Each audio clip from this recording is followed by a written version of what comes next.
Sagittarius, hi! Welcome to Mr. Queen PH at ito ang inyong weekly reading for May 27 to June 2, 2024.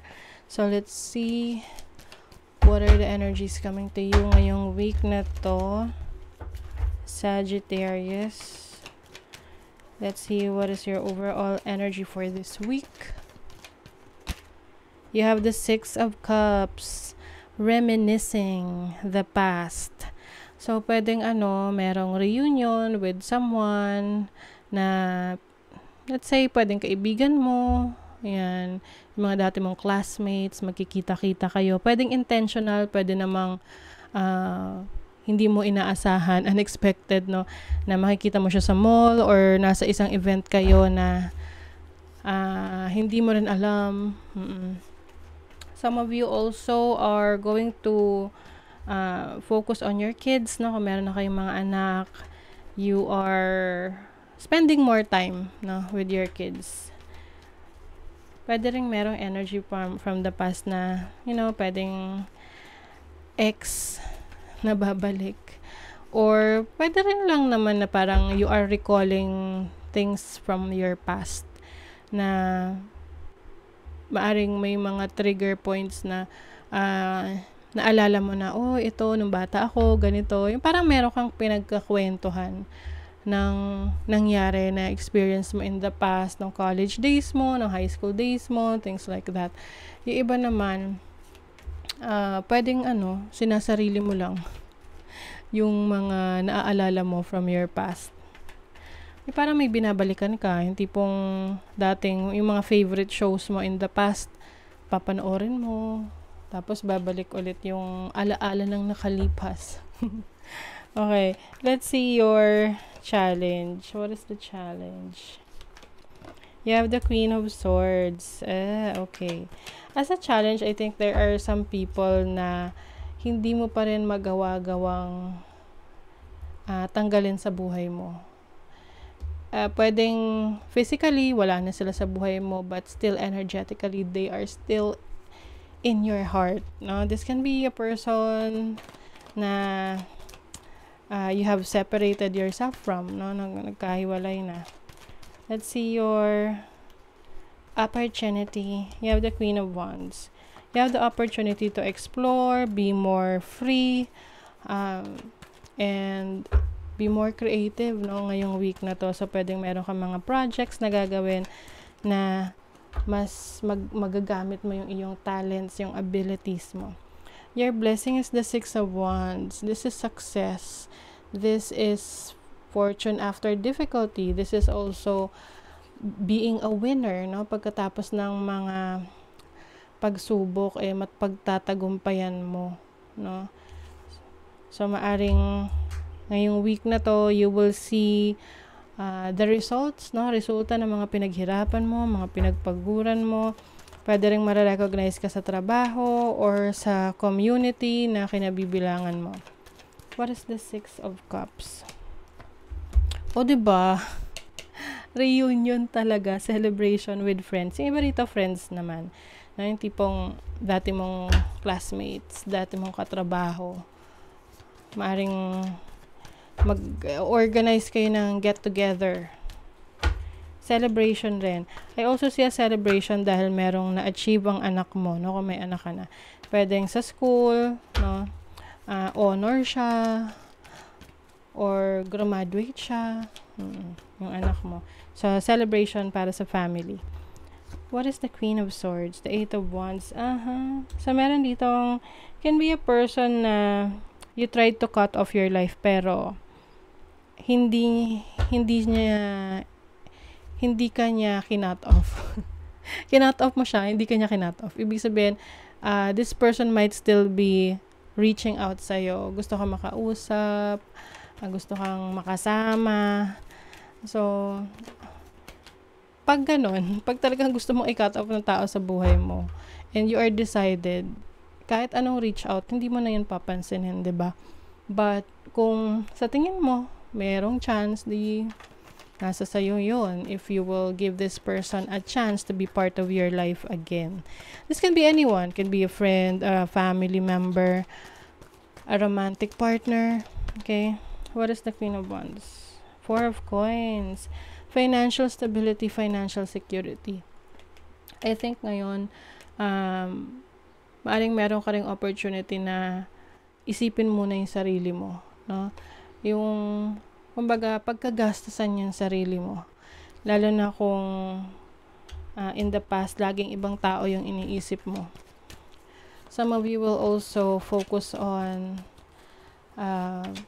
exploring your other options in making money, no? Yung tipong naisip mo, baka dito sa ganitong pamamaraan pwede akong kumita ng pera, ganun.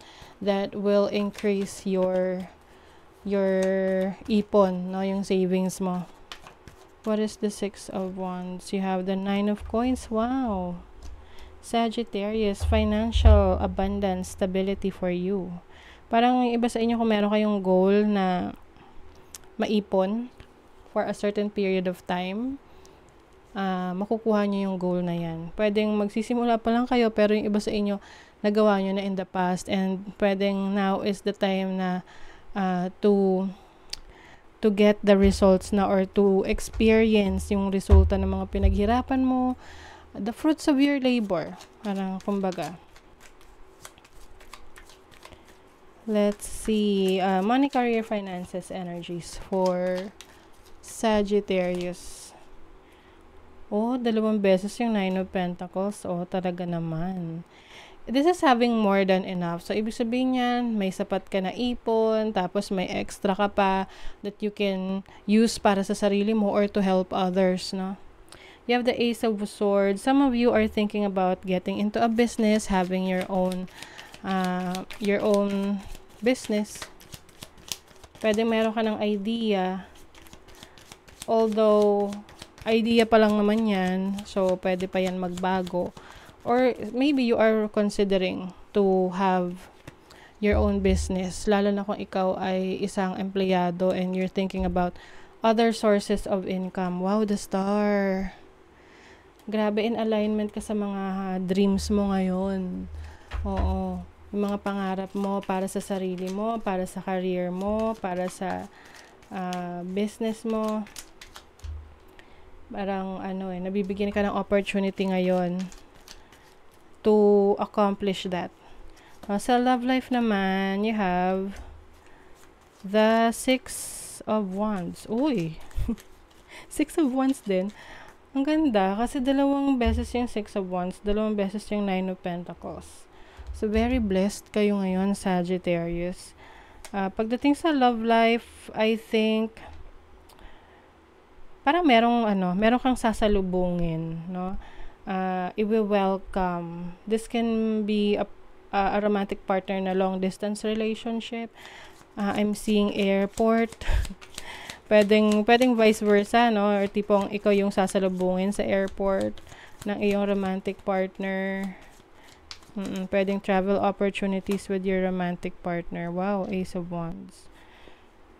This is excitement, no? Pagdating sa relationship. So, yung iba sa inyo, if you are connecting with someone, there is a lot of experiences that you will do together, like, especially in travel. So, pwedeng kayo ay maglalakbay. And also growth. So, kung matagal na kayo, lalong umuunlad yung inyong relasyon, yung inyong connection. Pwedeng you are planning for the future na rin. Healthy body. Ayan. So, focus mo ngayon pagkakaroon ng malusog na pangangatawan. And yung iba sa inyo, inclined sa music, maaring mahilig kayo ngayon makinig sa music, or if you are yun ang hilig mo, no, or talent mo sa music, pwedeng meron kang mga i-create na mga songs or records, no, na may bring money sa'yo, na tipong i-upload mo sa YouTube, i-upload mo sa Spotify, sa iTunes, no, sa Apple Music. Yun. Wow. You have Jupiter in Taurus in the 2nd house.